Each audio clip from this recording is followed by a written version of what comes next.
This is Alameda.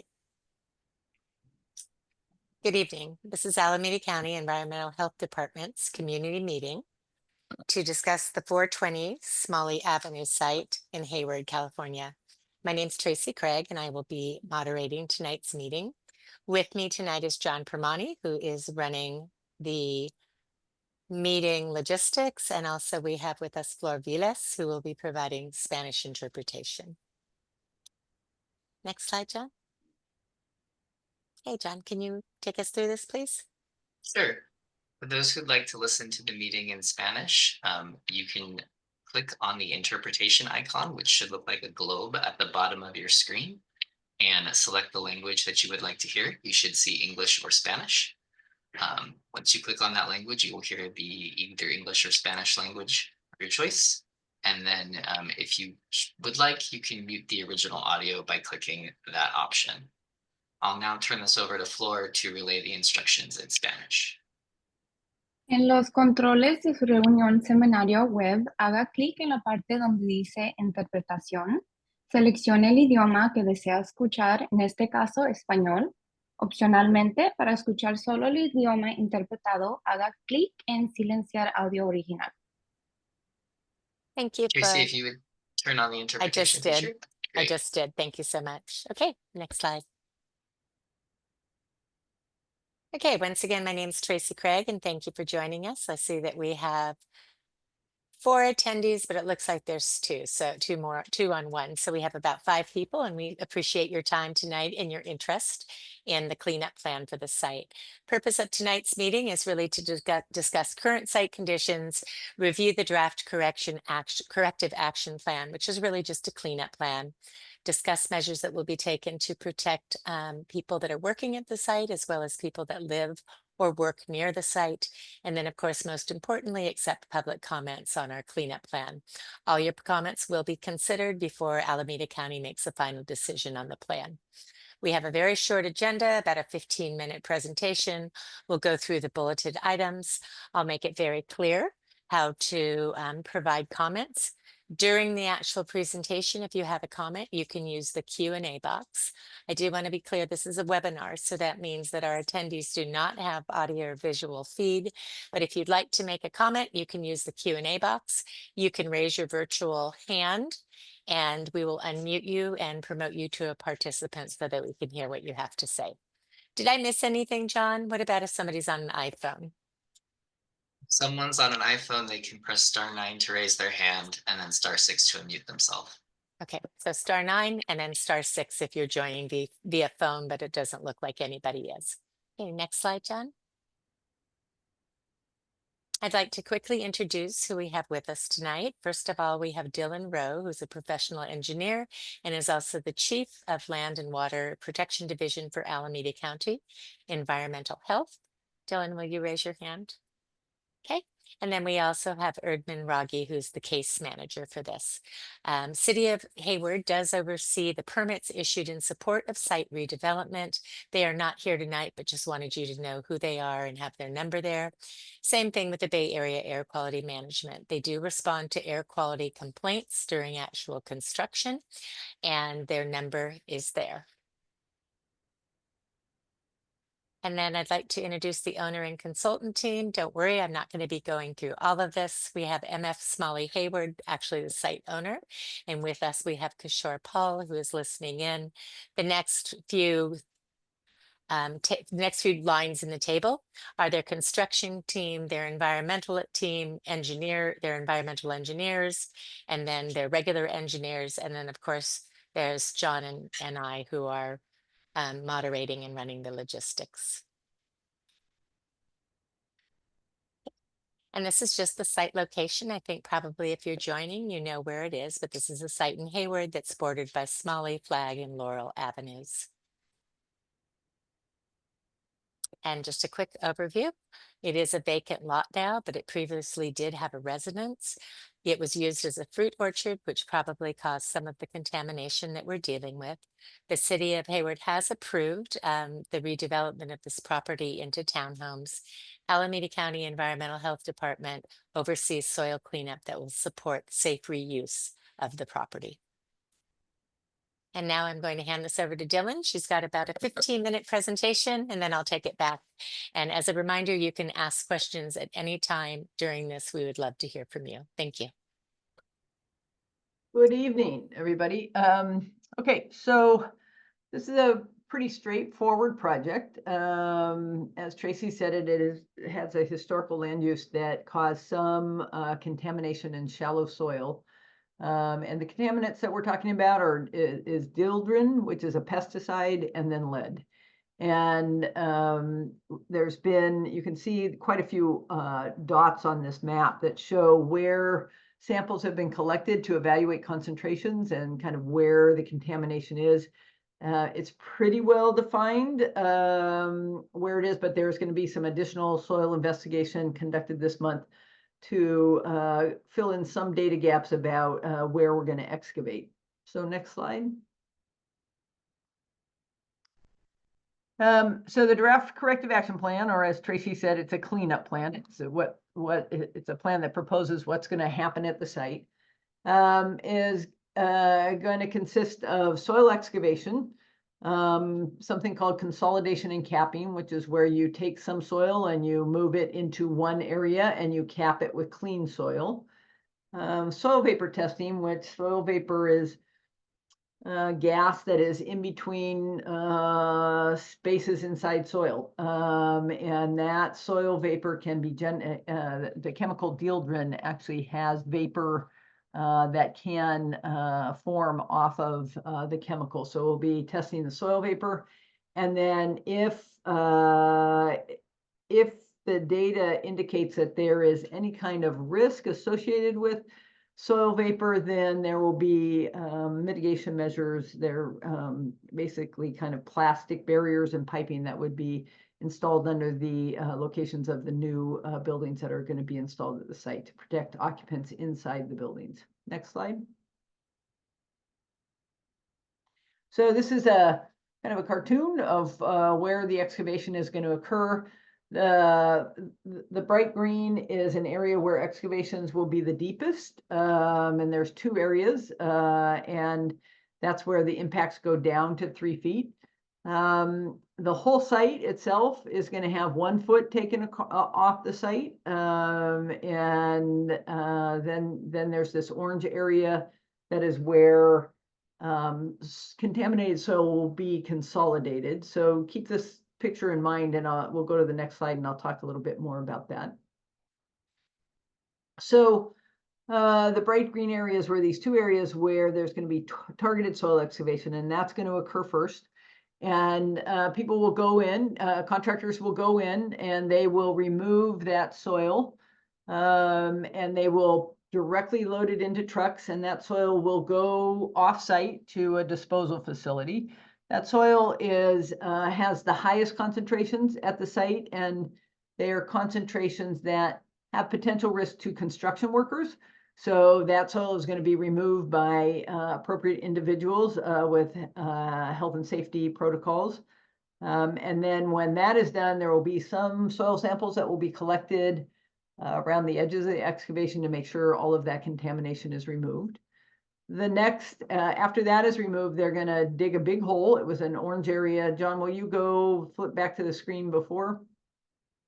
So the area that I just talked about were the bright green areas. The one I'm talking about now is the orange area.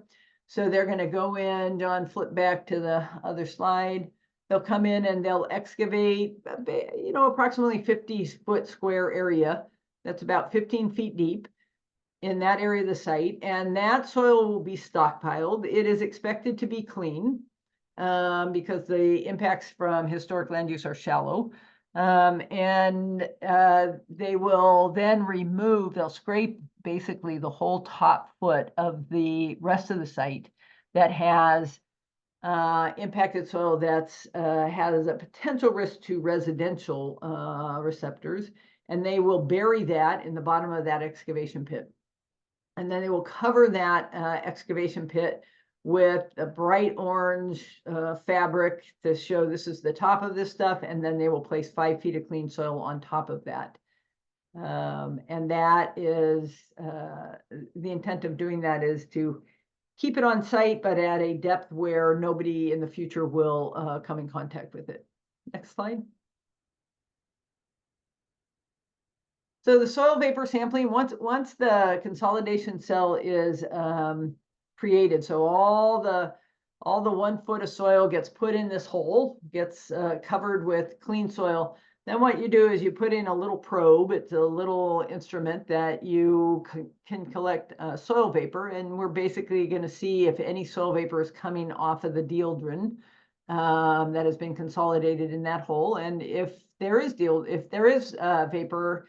And if the levels warrant it, then there will be mitigation measures, as I discussed earlier, that will be incorporated into the buildings, the new buildings at the site. Next slide.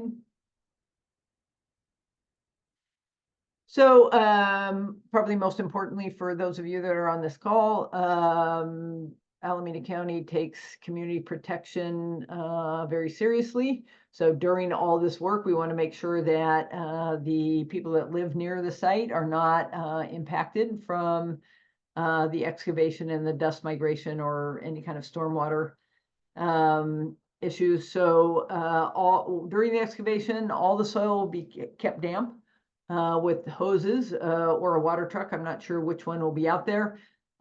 Soil that goes off-site to a landfill will be direct loaded into the truck. So instead of putting it on the ground in a stockpile and then picking it up again later and putting it in a truck, it'll come right out of the ground and go into a truck to minimize the amount of times that the soil is handled. Or it will be any excess soil will be placed in covered soil bins when not in use, also to prevent dust generation from going off-site. Trucks will be covered before they leave the site, and they will be cleaned. They will run over a rumble strip. You can see that down there in that figure. It's a blue strip or some kind of strip that knocks soil off of the vehicle. And then the streets, your city streets right around it, will be swept as necessary. And at the end of each day, the site will be secured. There will be a fence around the site to make sure there is no unauthorized entry. Next slide.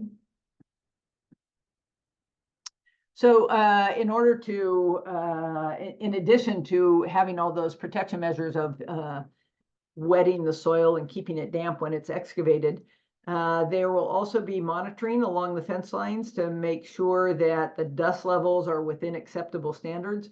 The standards are set by the Bay Area Air Quality Management District, and therefore it's called particulate matter, but it's really just dust. And if those levels are exceeded, those are levels that the not our agency, but the Bay Area Air Quality Management District has determined are, if you want to be below those levels to not have any potential health impacts from inhaling particulate matter or dust. And by maintaining and adhering to those levels, that also ensures that you will not be, there's no risk of inhaling dieldrin or lead impacted dust that is can be harmful. If action levels are exceeded, work will stop. Additional controls will be put in place, and then the work will resume. You'll see if you're out there, you'll see these little boxes, these little stands. They are the monitors, and they run continuously while the excavations are being performed. And the results will be reported to my agency in weekly status reports. Next slide. So all this excavation and trucking is expected to last probably not more than 2 weeks. The first set of excavation will, actually I'll back up. So any soil that is generated from the excavation pit, that pit that's going to get dug to 15 feet will be tested, and it will either be reused on site for grading, or it will be taken off site. It is anticipated right now that the amount of soil that will come out of those targeted areas that go to 3 feet will take about 5 to 7 trucks to use to transport that soil offsite. There's potentially an additional 14 trucks that may be required if the soil from the excavation pit has to go offsite, but it's not anticipated that all of that soil will have to go off-site. I think that we expect that soil to be clean, and that the soil that would be any soil remaining after the grading would be then off-hauled. Trucks will not be permitted to line up or park on the residential streets in the neighborhood. They are not allowed to idle for more than 5 minutes, and they will follow the City of Hayward approved truck routes. Okay. And then this is the actual truck route that they would be following. You can see it kind of zigs and zags till you get up to I-580. And depending on where the soil is going, they'll either head west or east on that freeway. Or they can go the other way down to I-880 north and the same thing. Depending where the soil is going, they'll either go north or south. Okay, so what you can expect during this week, another important slide. Work will be occurring Monday through Friday from 7 a.m. to 7 p.m., although pretty much noise generating work doesn't start till about 8. This is heavy construction work, so that means that there'll be yellow iron, something like you see on the right, on the side, the picture there, and you can expect to hear some noise and vibrations, but do remember this is a fairly short-lived project. There'll be several measures to minimize impacts in addition to the air monitoring and all of the community protection measures. There'll be a site with protective screening. That's that green screen that you see on cyclone fences. There'll be noise dampening measures used if needed. Again, equipment and trucks can't idle for more than 5 minutes on site. And the truck route is designed to avoid nearby schools and pedestrians. Okay. And this is what you need to do if you have a concern during this work or a question, or you see that something doesn't look right. Please do call me. I'm Tracy Craig, and you can call me at any time. My cell phone number is below. You can call, that includes nights and weekends. You can call or text, and there's my email as well. If you do have a concern about the work being conducted at the site, and this would again just be that short-lived environmental work, you can call me. I won't attribute the concern to anybody. If you don't want your name used, I won't use it, but I will call Alameda County and the owner and the consultants, and we will develop an appropriate response quickly to address your concern. And then I will call you back and let you know how it was resolved. And it is a model that we use on all the other sites that are overseen by Alameda County Environmental Health Department. And I have to say it works really well. Just don't be afraid to call me. And I am available 24/7 if you need something. This is our schedule. We are in the middle of the public comment period. So Alameda County does hold public comment periods on their draft cleanup plans. And that's so that we can get the communities thinking about what we're proposing and make some changes if they make sense. Right now we're having the public meeting. We'll be looking at the public comments that we receive in March and April, and then make a decision to approve, deny, or modify the cleanup plan. If the plan is approved, they'll be submitting soil excavation plans March 14th. And then we need to see plans and specifications. So that's the actual plans that show how the work will be conducted. We'll distribute a work notice 1 week prior to the work happening. And that will explain again, pretty much what we went through in the meeting, what the work is, why we're doing it, any impacts that you may experience, and then who to call if there's a problem. And then the work itself is rather short-lived, just going on from April and May. Communications are ongoing. If you don't have my number, if you didn't get it, we'll show it in just a minute. It will also be on a fence on the site. Finally, this is how to provide comments. You can, of course, provide comments tonight. That's exactly why we're holding this meeting. You can also send comments to me at the address there, or call me with them, or email them to me. And then if you'd like to see the technical documents associated with the site, including the cleanup plan that we're talking about tonight, you can go to the Water Board's GeoTracker website, and right there you can see where that is, and then you just search for 5901. I think that's the wrong address, John. You're right. The address should be 420 Smalley, Hayward. My apologies. I'm putting it in the chat right now for people to Great. access. So you would have to search for the actual site itself. So my apologies for the mistake there. And that brings us to the end of the presentation. So one more time, if you'd like to comment, and we'd love to hear from you, even if it's just to say hello, please do feel free to raise your virtual hand. I will unmute you and promote you. We'll also be monitoring the Q&A box, and I see that there is a question there. So I'm going to go ahead and ask that question, and then if somebody wants to comment, I'm happy to unmute you. So do you have an estimated height for the barrier? Our window is on the 2nd floor. I'm not sure I know what barrier we're talking about. I'm going to ask I wonder if Aj and that's the Nicole. Go ahead. site fencing maybe they're referring to, the perimeter fencing. Is that what you mean, Aj and Nicole? The perimeter? Yes, the fencing. Okay, good job, John. What's the height of the fencing? I think it's probably the normal height. I'm going to ask one of the consultants that would have oversight over this to let us know. Is it what, Dylan, typically 6, 7 feet? I will say this, it will not go up to a 2nd story. I don't think it's 7 feet. I would assume it's a 6-foot fence. 6-foot fence? Yeah, it is a 6 foot. Okay, and then I'm just wondering, is the concern that you'll be seeing the work, or that material during this work might drift up into your windows, or is there an associated concern with that? And you feel free to use the chat box if you're more comfortable, or the Q&A box.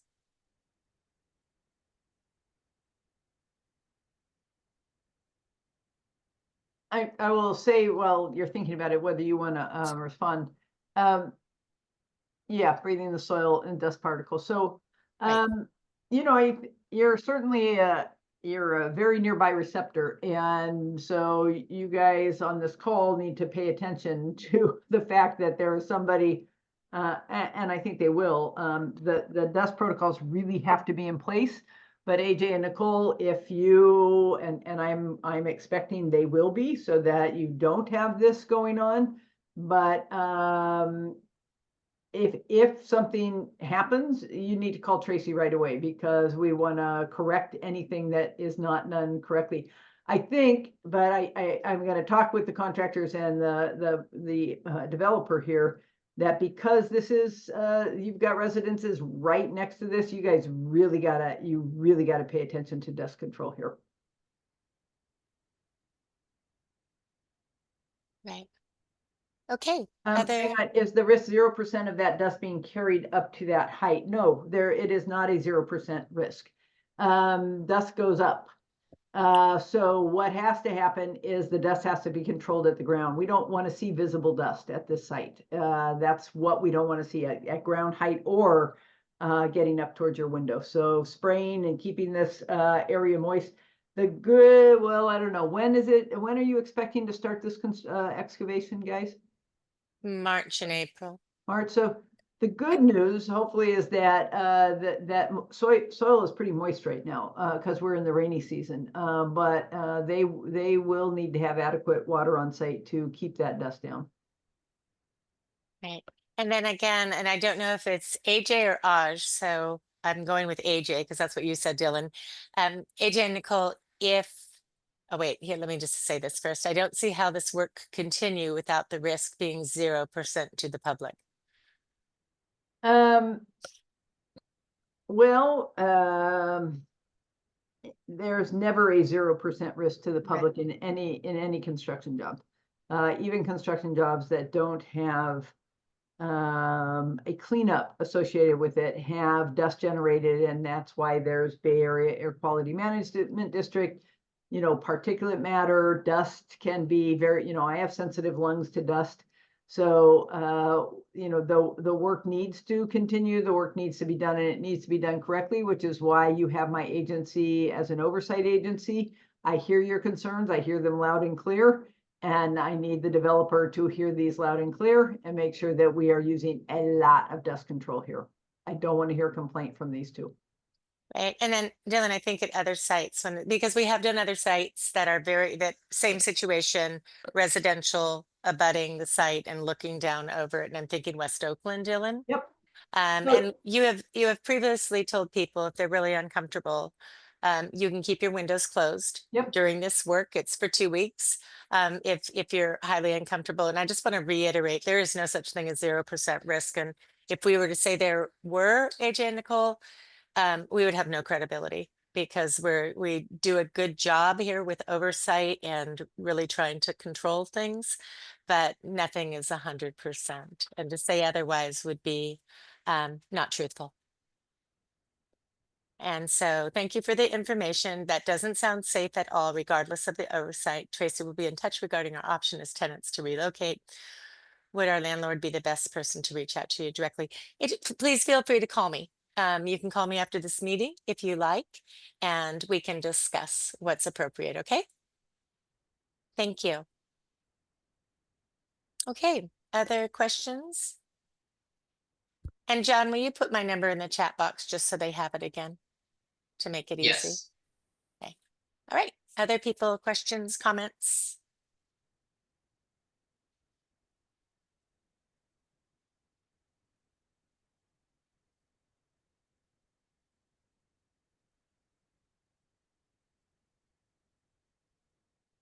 Okay, I'll give you a couple minutes here.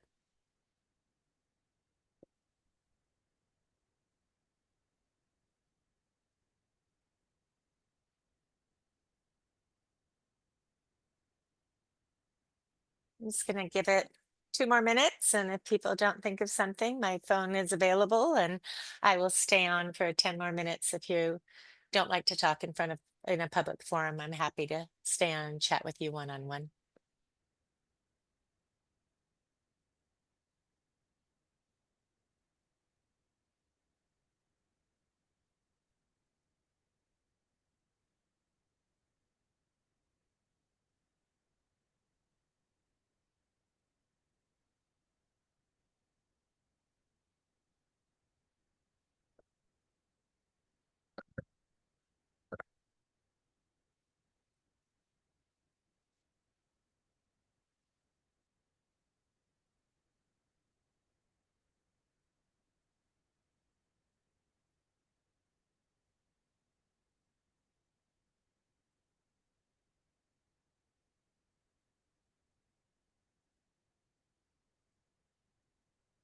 Oh, okay. Somebody wants to talk?